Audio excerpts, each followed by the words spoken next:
1997년 대우백화점을 시작으로 롯데백화점까지 27년간 한 자리를 지켜온 백화점이 6월 30일이면 문을 닫습니다.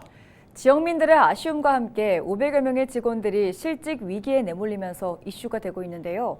전주현 기자와 전화 연결해서 롯데백화점 마산점 사태 자세히 짚어보겠습니다.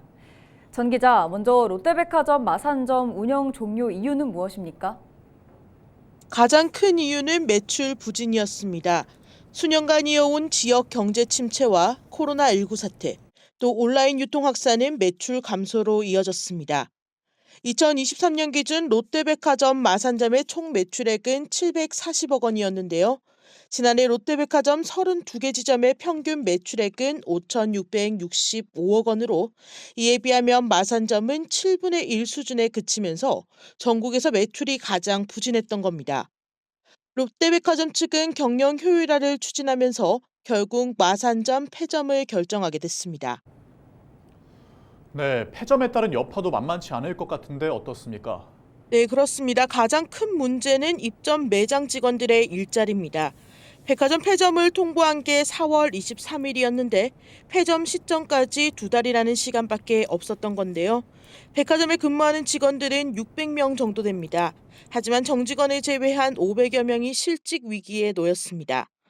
폐점을 일주일 정도 앞두고 있지만 새로운 일자리를 찾은 이들은 10%도 채 되지 않는 것으로 전해졌습니다. 그러다 보니 창원시와 유관기관을 상대로 불만을 성토하는 목소리도 높았습니다. 창원시는 긴급 TF팀을 구성해 지원에 나서며 기관들이 시행하고 있는 정책들을 안내하는 등 사업 설명회를 열었지만 직원들은 백화점 폐점에 따른 지원 대책이 없다며 현실적인 대책 마련을 요구했습니다. 결국 입점업체 대표들은 국민권익위원회에 민원을 제기했고 지난 19일에는 김태규 국민권익위원회 부위원장이 현장을 찾아 긴급 현장 회의도 개최됐습니다. 네, 그럼 긴급 현장 회의에선 대책이라던가 이런 논의가 좀 진전이 있을까요?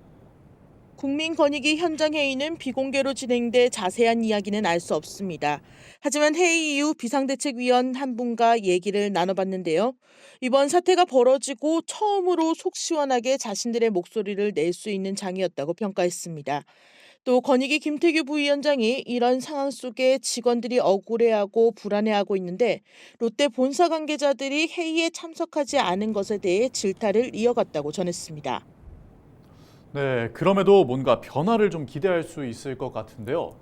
지역의 대응에 대해서는 뭔가 다른 부분이 없었을까요? 직원들이 불만을 가지는 이유 중 하나가 이것입니다. 창원시에는 백화점 폐점 대응 TF팀까지 꾸려 직원들을 위해 대응 방안을 모색하겠다고 언론에 홍보하고 있지만 직원들이 보기에는 형식적인 것에 불과하다고 지적하고 있습니다. 실제로 지난 20일 이 문제는 창원시 의회에서 시정 질문을 통해 다뤄졌습니다. 하지만 그리 유쾌한 질문과 답이 오가지 않았습니다. 국민권익위의 긴급 현장 회의가 있고 난 후 시정 질문이라 조금 다른 이야기가 나올 것이라는 기대도 있었지만 아니었습니다. 박선혜 창원시 의원은 이번 사태에 정책적으로 지원할 수 있는 것이 있냐라는 질문이었고 그 질문에 대한 홍남표 창원시장의 답변은 시 차원에서 챙길 수 있는 것은 잘 챙기겠다는 말뿐이었습니다.